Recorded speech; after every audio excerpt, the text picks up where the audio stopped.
Hello everyone, welcome. So in today's video, I'll be looking at 5 ways the LG G3 is better than the G2 from last year, and also 3 ways why it's worse than last year's model as well, because it's not everything that the G3 is perfect that makes it better than the G2, and there's a reason why you might still consider the G2. If you already have the G2, you might even consider not buying this new G3. So let's start out with the first thing that you will get with the G3 that is beneficial for you this year. You're going to get brighter highlights. It's a brighter TV, so obviously you're going to get brighter highlights. And this TV is fantastic for a very bright room. So if your room is always lit with a lot of bulbs, you have a lot of bulbs, lights around, this TV is perfect. You can enjoy a lot of content with it. Even sports will look incredible on this kind of TV. It's vastly a better TV in terms of brightness output than almost any other OLED TV on the market. It has the ability to reach 2000 nits, which most people already know. It's courtesy of the new micro lens array technology that's coming with.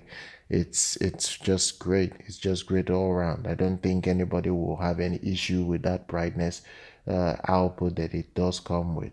But the next thing that you will get, which is an advantage, is a more vibrant colors. It's going to be more vibrant in general, like not just the fact that the TV gets ridiculously bright, but the colors are very vibrant. So they've improved color saturation on this particular OLED model much more than the G2 model. So you're gonna get incredible pictures in general. Like your pictures will pop out of the screen. It will look gorgeous and very detailed. And that's one benefit, if I'm being honest, for you to get this model, because if you want that rich color that has a lot of detail, contrast, and just the resolution is just perfect, this TV will be what you have to look at. Now there is also a fixed auto dimming, which is something that they've worked on.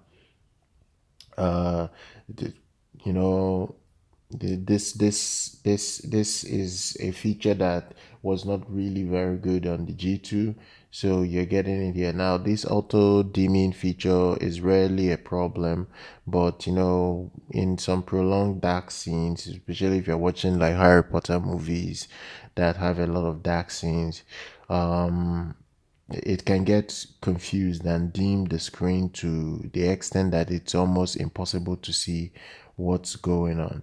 So this has been fixed on the G3, and those dark scenes remain consistent throughout. So there has been a fix, but the G3, the G2, uh, there is no fix for this just yet. Maybe some will come through a firmware update, but at the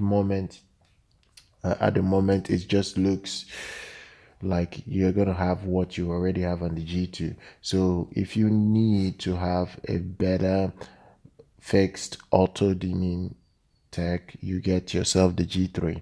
Now the next thing is the reflections. You're not gonna get reflections on the G3 because it's coming with the new anti-reflective coating, so it's not going to have that issue at all. You're just going to enjoy this TV and get the very best out of it in general. Then the fifth thing that you have to look at is the OS. The new web OS 23 has been improved better than the one that's originally comes on the G2. So you're gonna get better web OS experience. Navigation will be very smooth compared to the G2, and it's literally the same spec that both TV support in terms of like the HDR standards, Dolby Atmos, and other stuff. So I don't need to start listing that all over again because I've already done that so many times.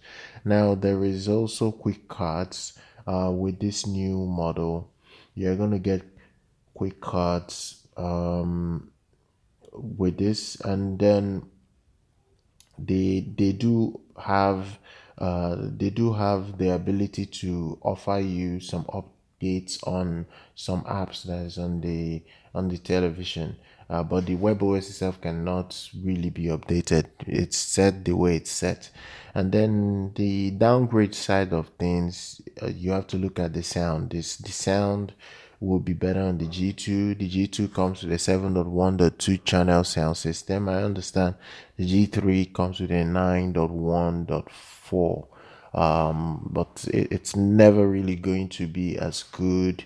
It's never going to be as good as G2. The G2 was designed really well with very good speakers, and it's going to be as competitive as the G3, and it more or less will be subjective to people's hearing and all that.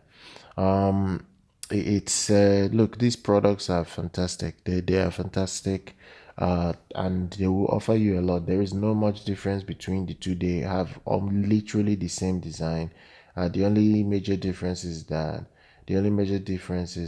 the the G2 might not have the entire benefits that you get with the G3, like being incredibly bright. You're not going to have all that, but it's going to be a good enough TV for anyone to have in their collection.